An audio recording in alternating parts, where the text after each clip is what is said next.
Hello everyone, কথা ধারাবাহিকের update নিয়ে চলে এসেছি। কিন্তু তার আগে বলে দিই দর্শক বন্ধুরা, কথা ধারাবাহিক 400 এপিসোড কমপ্লিট করেছে, তাই অনেক অনেক শুভেচ্ছা সমস্ত কথা দর্শকদের। এদিকে আপনারা দেখবেন পিসিয়াকে কথা জিজ্ঞাসা করে যে এই বাড়িতে কার সবচেয়ে বেশি আপত্তি আছে মায়ের স্মৃতি ফিরে এলে। তখন পিসিয়া বলে, এ বাড়িতে তো কারোর কোনো আপত্তি থাকার কথা নয়, তোমার কি কাউকে সন্দেহ হচ্ছে? আমরা তো খুব হাসি খুশিভাবে সবাই মিলেমিশে থাকতাম। আর তাছাড়া মেজ বৌদি আর বড় বৌদি তো দুজনের প্রাণের বন্ধু, এমন তো কোনো ব্যাপার নেই।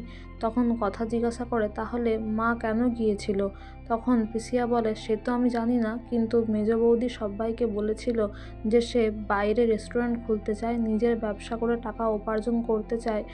আর তার অবশ্য পুরনো এক প্রেমিক বন্ধু ছিল, তার সাথেই পালিয়ে গিয়েছে। এই কথাগুলো শুনে কথা খুব অবাক হয়ে যায়, বলে এটা মেজমা বলেছে? তখন পিসিয়া বলে, হ্যাঁ তাই তো জানি, কিন্তু আমি বিশ্বাস করি না। সেদিন থেকেই আমি অগ্নিকে সামলে রেখেছি। মা আনন্দের কাছে গিয়ে কত কাঁদতো, প্রার্থনা করতো ওর মাকে ফিরিয়ে দেওয়ার জন্য। আর এদিকে ডাক্তারের কাছে এভি আসে কথা বলতে। ডাক্তারবাবু বলেন যে এরকম সিন রিক্রিয়েট করে যদি তার স্মৃতি ফিরে আসছে তাহলে তো খুবই ভালো। তাহলে আপনারা এমন কোনো একটা জায়গায় নিয়ে যান যেখানে তার অনেক পুরনো স্মৃতি জড়িয়ে আছে, যে জায়গাটা তার খুব পছন্দের।